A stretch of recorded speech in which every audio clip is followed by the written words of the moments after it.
May jowa na si Daniel Padilla. Daniel Padilla and Kyla Estrada. Kumpirmado, Daniel Padilla at Kyla Estrada magjowa na. Iyon ang napag-usapan sa programa ni Ogie Diaz sa YouTube. Kaya pala maraming beses silang nakikitang sweet at close ay dahil nahulog na pala ang loob nila sa isa't isa.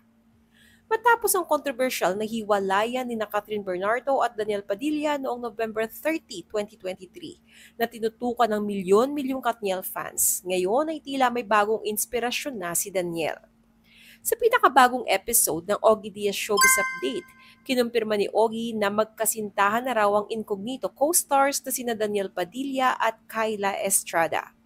Ayon kay Ogie, may mapagkakatiwalaang source na nagbigay sa kanya ng impormasyon tungkol sa relasyon ng dalawa. May nag-confirm lang sa atin, pero syempre mas importante na marinig natin mismo kina Daniel at Kyla kung gaano ito katotoo, ayon kay Ogie. Ipinahagi rin niya na may kaibigan siyang nakakita kina Daniel at Kyla sa isang mall sa Makati at kapansin-pansin daw ang kilig at saya ng dalawa habang magkasama. Dagdag pa ni Ogie, wala naman silang tinatapakan, pareho naman silang single, nasa kanila na kung gusto nilang aminin o itanggi. Si Kyla Estrada ay anak ng mga batikang aktor na sina Janice de Belen at John Estrada. Simpleng babae, natural ang ganda, may class lalo na sa pananalita at matalino. Isa siya sa mga bagong henerasyon ng kapamilya actresses na mabilis na umaangat ang career. Ang huli nilang tambalan ni Daniel ay sa blockbuster kapamilya series na Incognito, kung saan mas napansin ang kanilang natural na chemistry on screen na tila nauwi na nga sa totoong buhay. Matatandaan na ang dating relasyon ni Catherine at Daniel ay tumagal ng 11 years.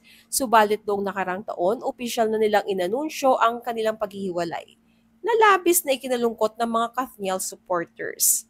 Sa ngayon, si Catherine naman ay iniuugnay kay Mayor Mark Alcala ng Luceda. Bagamat ilang beses na silang nakitang magkasama sa publiko, hindi pa rin nila diretsahang kinukumpirma ang kanilang relasyon. Si Mayor Mark ay dati nang naiugnay sa ilang kilalang babae. Sa ngayon, nananatiling tikom ang bibig ni Daniel at Kyla tungkol sa issue. Ngunit ayon sa mga malalapit sa kanila, masaya raw ang dalawa sa bagong yugto ng kanilang buhay.